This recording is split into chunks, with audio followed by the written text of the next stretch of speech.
Over the time I lived in California, which is roughly about one half of my life, there was one abundantly clear factor.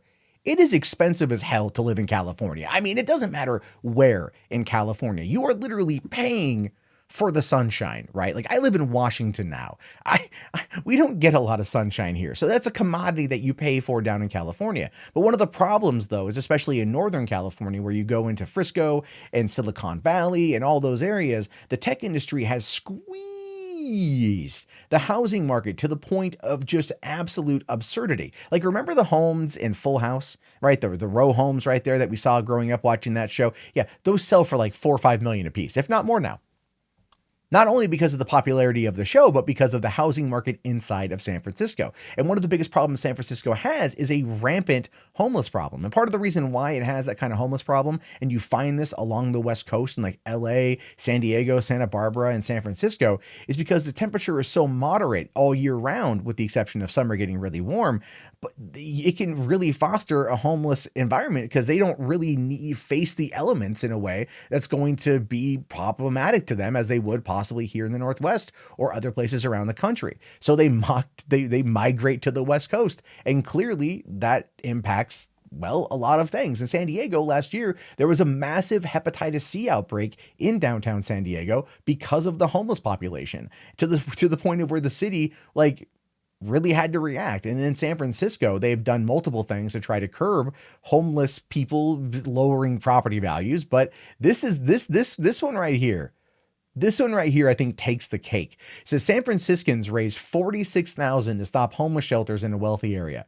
$46,000 to stop a homeless shelter in a wealthy area. Think about that for a second. They raised the money to hire someone to fight back against the homeless shelter because they're afraid of it lowering property values. This is the state of people in our country. Oh my God, and how much you want to bet, this is just me being speculative here, how much you want to bet a lot of these people vote Democrat? How much you want to bet that, right? How much you want to bet that? Anyway, San Francisco, residents from one of San Francisco's most desirable neighborhoods are taking a controversial approach to blocking a new homeless shelter.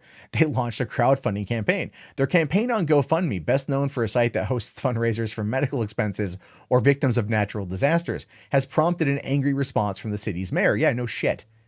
Right. It has drawn more than 46,000, nearly half of the stated $100,000 goal. The money is to go to a local attorney working on behalf of the residents, and its 91 donors include an anonymous contributor who gave 10 grand, along with hedge fund managers, executives, and authors. So think about that.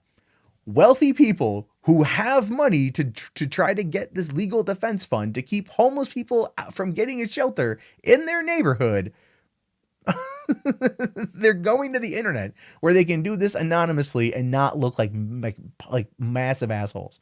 I mean, because that's the whole point. They can do this anonymously. No one is going to know that they're a big old dick, right? While I guarantee you a couple of these people are going to be out saying, we need to do something about the homeless. Like, we need to protect them. They are the forgotten Americans. We need to do more for them, while they're actively working behind the scenes to try to get rid of them.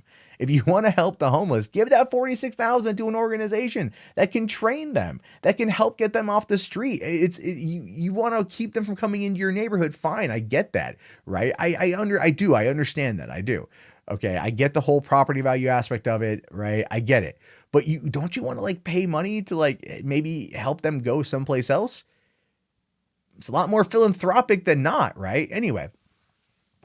A rival GoFundMe in support of the proposed shelter has launched on Thursday and quickly received a $5,000 donation from GoFundMe itself.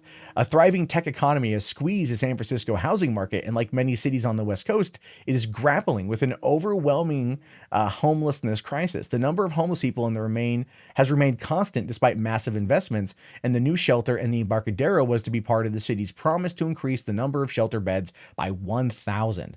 There are roughly 7,500 homeless residents in the city, and another 1,400 that are awaiting temporary spots to open. 7,500 people in San Francisco are homeless. That's insane numbers. Like nationwide, I think there's 11 million homeless people nationwide, right? And there's 18 million abandoned homes nationwide. Now, granted, a lot of those are in places that are kind of shitty, but still, That's a thing.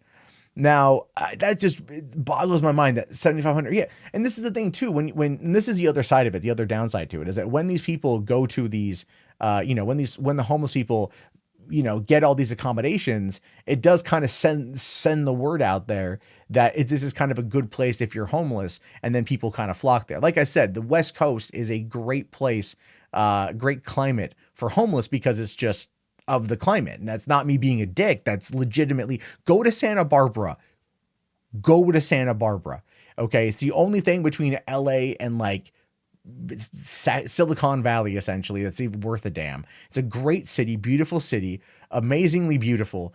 And you go there and it's just homeless people out it's 90 miles north of LA. They go up there and they take over all the parks. I'm not kidding you. They sleep on the beach, they sleep on the docks, everywhere. And the citizens just walk right past them. Like they don't even care. They just ignore them while living in this very expensive city, And so it's an issue, but you would figure that it might be a better cause for money to try to maybe get them training and get them back on their feet, rather than try to raise money in order to kick them out of the Embarcadero. Uh, Now it says here the money raised will be paid to a local real estate attorney named Andrew Zacks, who will advocate on the behalf of the rights of the property owners. And last made the news in 2017 when he defended a San Francisco property owner who tripled the rent of his tenants from $1,900 to $6,700. Now, look, to me, this comes across like a real dick move in general. It does. I get why they're doing it. I want that to be clear, but it also feels like the guy who's going to be working for them is clearly a scumbag. He comes across to me as a scumbag, right? He defended a landlord from tripling the rent from $1,900 to $6,700 a month. I mean, that is so astronomically insane. And it's happening in major cities everywhere. I mean, Seattle is nuts. If you want to live in a 2-bedroom apartment in Seattle, you got to make like $200,000 a year in order to be able to afford that. It's just, it is wild and it's crazy how insane prices are getting because of tech companies. And we can see why there are a number of homeless people that go out there. Again, the environment, the climate suits both sides. So I would say that instead of raising this kind of money to block them, invest it into something, invest it into a nonprofit that trains homeless people and tries to get them jobs, or maybe trains them into a trade and maybe says, okay, well, what we've done is we've reached out to like maybe different farms or maybe different types of organizations that are outside of the state of California. And they're willing to put you up and put you to work and train you and give you a place to live while you do this job. And then maybe treat it as more of a job placement program that then ships them a lot of other places. And I think that could be something that ultimately works to benefit the homeless population. But in the meantime, this feels cruel to me. At the end of the day, this feels cruel, even though I fully understand it. But my question is, what do you guys think? Good, bad, other? Let me know in the comments.